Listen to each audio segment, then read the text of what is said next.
पड़ोसी का अगर घर भी जलेगा तो वो ये बोलेंगे कि भाई पहले हम असाइनमेंट कर लेते हैं, उसके बाद हम देख लेंगे कि वहाँ पे क्या हो रहा है।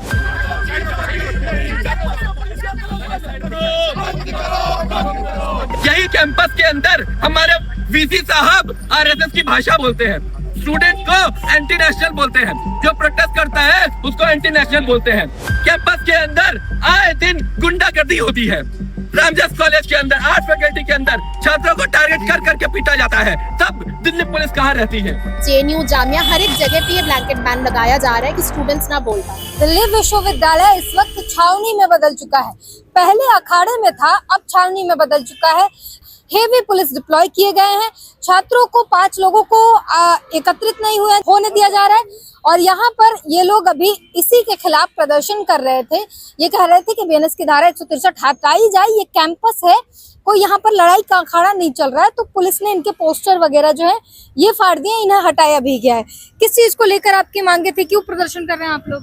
अभी 2 दिन पहले यहाँ पे एक नोटिस आया था जहाँ पे बोला गया था कि अभी एटलीस्ट 1 महीने तक पब्लिक गैदरिंग्स और any form of public meetings पे एक ब्लैंकेट बैन लगाया जा रहा है। इसको लेते हुए इसके खिलाफ ही हम लोगों का प्रोटेस्ट था। और इस रूल में जो लिखा गया है कि 5 लोगों से ज्यादा लोग इकट्ठा नहीं हो सकते हैं, इसीलिए हम लोग सभी स्टूडेंट्स को मोबिलाइज भी नहीं किए थे। इस रूल का पालन करते हुए ही हम कुछ चंद स्टूडेंट्स यहाँ पे आए थे कि एक पहले दफा हम यूनिवर्सिटी से अपील करेंगे कि इस अनडेमोक्रेटिक नोटिस को जल्द से जल्द रिवोक किया जाए।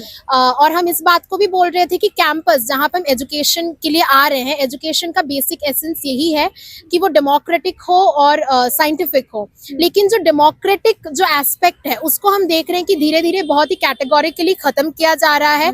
यहाँ पे अगर आप लोग देखेंगे कि 2 विजिलेंस बूथ्स लगाए गए हैं, बोला जा रहा है कि हम लोगों की सिक्योरिटी के लिए है, लेकिन इस विजिलेंस बूथ के सामने ही जब प्रोटेस्टर्स को पीटा जाता है, जब फीमेल स्टूडेंट्स के साथ छेड़खानी होती है, तो उसको लेते हुए कुछ कार्रवाई नहीं होती है। पुलिस वहां पे खड़ी होती है और प्रोटेस्टर्स के साथ वहां पे गलत होता है, लेकिन पुलिस वहां पे कुछ नहीं करती है। प्रोटेस्टर्स के पूरे खानदान को वहां पे रेप थ्रेट्स दिया जाता है, लेकिन पुलिस वहां पे एक लफ्ज भी नहीं बोलती है। तो ऐसे में हम लोग यही सवाल उठा रहे हैं कि आप सिक्योरिटी तो नहीं दे पा रहे हो, लेकिन जो थोड़ा बहुत डेमोक्रेसी यहाँ पे बचा था, हम जो यहाँ पे फी हाइक हो या फिर और भी जो एजुकेशनल इश्यूज हैं जिनको लेते हुए हम यहाँ पे बोल रहे थे, उसको लेकर भी आप लोगों को दिक्कत है। और आप लोग उन इश्यूज को एड्रेस किए बिना आप क्या कर रहे हो, आप डेमोक्रेसी को खत्म कर रहे हो। स्टूडेंट्स ना बोल पाए, स्टूडेंट्स को इतना असाइनमेंट के नीचे वो दबा के रख रहे हैं कि पड़ोसी का अगर घर भी जलेगा तो वो ये बोलेंगे कि भाई पहले हम असाइनमेंट कर लेते हैं, उसके बाद हम देख लेंगे कि वहाँ पे क्या हो रहा है। ये स्थिति आज हमारे इस यूनिवर्सिटी में, जिसको हम लोग सेंट्रल प्रीमियर इंस्टीट्यूट बोलते हैं, दिल्ली यूनिवर्सिटी को। आज आरएसएस के लोग, भाजपा के लोग, इन्होंने पूरे खाने में शैक्षणिक संस्थानों से लेकर ब्यूरोक्रेसी में इन्होंने अपने लोगों को भर दिया है। और उसके बाद हमें यह देखने को मिलता है पूरा कैंपस का प्रशासन, पुलिस प्रशासन सब इनकी बात बोलता है, सब इनकी आवाज पे सुर में सुर मिलाकर ये पूरी बातचीत करते हैं। यही अगर एबीवीपी इकट्ठा हो जाए, यही अभी आरएसएस के लोग इकट्ठा हो जाए, तो सारी पुलिस मूक दर्शक बनकर देखती रहती है। यही कैंपस के अंदर हमारे वीसी साहब आरएसएस की भाषा बोलते हैं, स्टूडेंट को एंटी नेशनल बोलते हैं, जो प्रोटेस्ट करता है उसको एंटी नेशनल बोलते हैं। ये वीसी साहब, यही प्रोक्टर जो अभी बदल गए हैं, पहले रजनी अब्बी जी थी जो भाजपा से चुनाव भी लड़ चुकी थी, वो यहाँ आकर कैंपस में जब स्टूडेंट वॉल राइटिंग करते हैं, स्क्रैप एंटिया लिखते हैं, तब स्टूडेंट्स को सस्पेंड कर दिया जाता है। और न सिर्फ सस्पेंड, उसके बाद कैंपस से एक्सपेल कर दिया जाता है। वहीं दूसरी तरफ कैंपस के अंदर आरएसएस के कार्यक्रम होते हैं। यही शाम 5 बजे, हर शाम 5 बजे आर्ट फैकल्टी के अंदर आरएसएस की शाखा लगती है। मैं पूछना चाहूंगा दिल्ली पुलिस से कि 163 लागू है, क्या आप उस शाखा को हटा देंगे? हर शाम शाखा लगती है। कैंपस के अंदर आए दिन गुंडागर्दी होती है। रामजस कॉलेज के अंदर आर्ट फैकल्टी के अंदर छात्रों को टारगेट कर करके पीटा जाता है। तब दिल्ली पुलिस कहाँ रहती है? असल बात इस बात को समझिए दोस्तों कि ये जो पूरा आज की सरकार है, इस सरकार के लोग और आरएसएस के लोग इन तमाम तंत्रों में घुसे हुए हैं और घुस करके पूरे कैंपस के माहौल को सांप्रदायिक माहौल बनाने में लग गए हैं। आप लोग वीसी से मिल भी नहीं पा रहे हैं?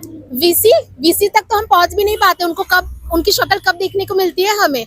वीसी वेल प्रोटेक्टेड अपने एसी रूम में वो बैठा रहता है, उन तक हमारी आवाज भी, हम उनसे मिलके अपने एजुकेशनल इश्यूज ये तक नहीं बोल सकते हैं कि हमारी फी हाइक हो रही है तो प्लीज आप इसके ऊपर काम कीजिए। कोई एक ऑफिस में डीएसडब्ल्यू के पास हम लोगों को मेमोरेंडम दे के आना पड़ता है, डीएसडब्ल्यू वाले बोलते हैं कि हम लोग मेमोरेंडम दे देंगे वीसी को, पर हमें पता है वीसी तक कोई बात नहीं पहुंचती, क्योंकि वीसी भी किसके वीसी है वो, और वीसी भी किसके लिए काम कर रहे हैं ये सब हमें पता है। अब आप लोगों का अगला कदम क्या होगा? क्या आप लोगों ने मेमोरेंडम दे दिया, पहुंचा उन तक? हम लोगों ने आज मेमोरेंडम नहीं दिया है। आज हम लोगों का जो मकसद था कि आज हम लोग प्रेस के थ्रू इस बात को सिर्फ यूनिवर्सिटी के स्टूडेंट्स नहीं, नेशनल लेवल पर भी इसको लेकर जाए, क्योंकि ये सिर्फ दिल्ली यूनिवर्सिटी का मसला नहीं है। ये हर एक इंस्टीट्यूशन में, जेएनयू, जामिया, हर एक जगह पे ये ब्लैंकेट बैन लगाया जा रहा है कि स्टूडेंट्स ना बोल पाए। इसीलिए इस बात को हम लोग प्रेस के थ्रू ले जाना चाहते थे, और एक अपील के तौर पे हम अभी यूनिवर्सिटी को दे रहे हैं कि हम स्टूडेंट्स आपसे ये अपील कर रहे हैं कि डेमोक्रेटिक स्पेस को बचाना चाहिए।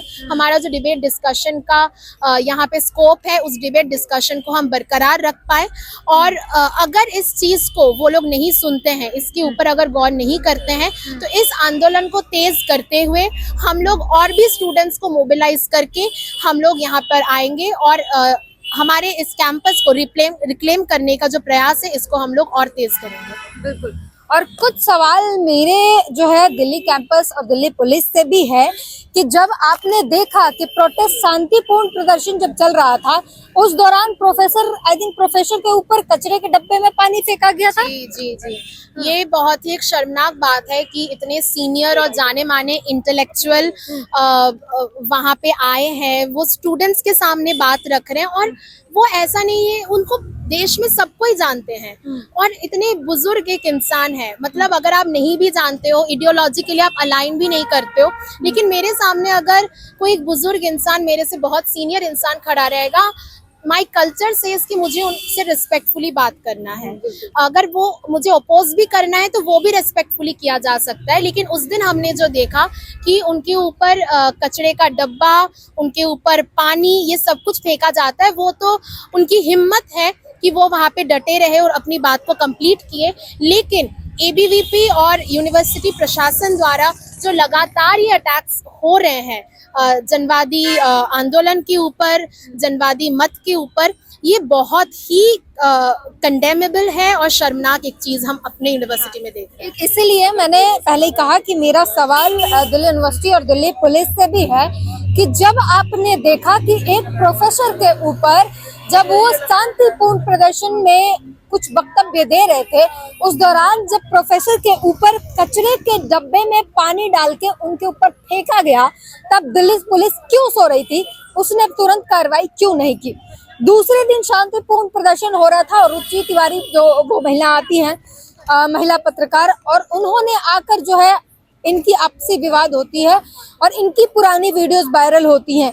ये मकसद के साथ आती हैं, दलितों के पास आके पूछती हैं मैं पानी पिलाऊं, तुम लोगों ने हजारों सालों से पानी नहीं पिया, ये लो पानी पी लो।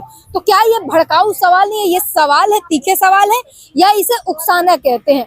ये आप डिसाइड कीजिएगा। सवाल दूसरा दिल्ली पुलिस से ये है कि आप इतने बाद क्यों जागे? आपको पहले ही चीजें समझ क्यों नहीं आई?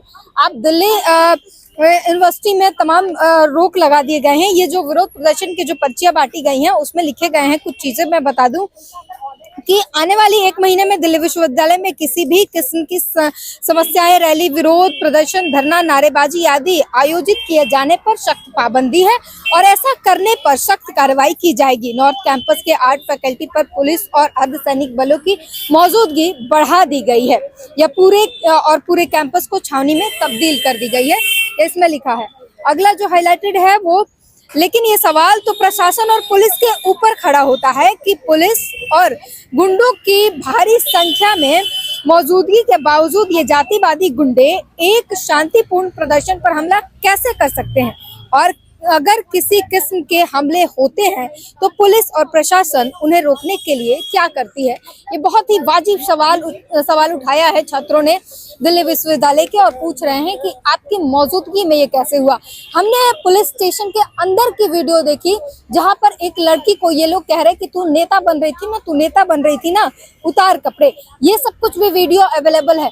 दिल्ली पुलिस की मौजूदगी में दिल्ली वो स्टेशन के अंदर, मॉरिश नगर थाना स्टेशन के अंदर जो है ये सब कुछ घटनाएं, तो ये दिल्ली पुलिस कर क्या रही थी तब? अब इन्हें अपनी बातों के कहने पर भी आजादी नहीं है। पोस्टर्स इनके जो हाथों में दिख रहा है, पोस्टर पुलिस ने फाड़ दिए हैं। इन्हें मेमोरेंडम सौंपने तक नहीं दिया जा रहा है। ये अलग अलग संगठन अब बार बार प्रदर्शन कर रहे हैं और अपनी बातों को रख रहे हैं और कह रहे हैं कि जिस तरीके से, क्योंकि दिल्ली विश्वविद्यालय का यह इतिहास है कि जो एक बार लागू हो जाता है वो परमानेंट हो जाता है। इन्हें डर है कि जो ये 1 महीने के लिए पाबंदी लगाई गई है, आने वाले समय में हो सकता है कि हमेशा के लिए रह जाए और हमेशा के लिए दिल्ली विश्वविद्यालय में अपनी आवाज उठाना एक क्राइम बन जाए। तो ये हम ऐसा नहीं होना देना चाहते, और ये इसलिए आर्ट फैकल्टी के जो है पीछे की गेट पर आकर इन्हें अपनी बात कहनी पड़ रही है। स्थिति ये आ गई है कि पुलिस ने आर्ट फैकल्टी के सामने वाले गेट को बिल्कुल छावनी में तब्दील कर दिया गया है। बैरिकेड्स लगा दिए गए हैं, आना जाना बंद कर दिया गया है, छात्रों को इकट्ठा होने से रोक दिया गया है। इसलिए पीछे आकर इन्हें अपनी बातें कहनी पड़ रही है। ये ऐसी हालत हो गई है दिल्ली विश्वविद्यालय में अपनी आवाज उठाने पर।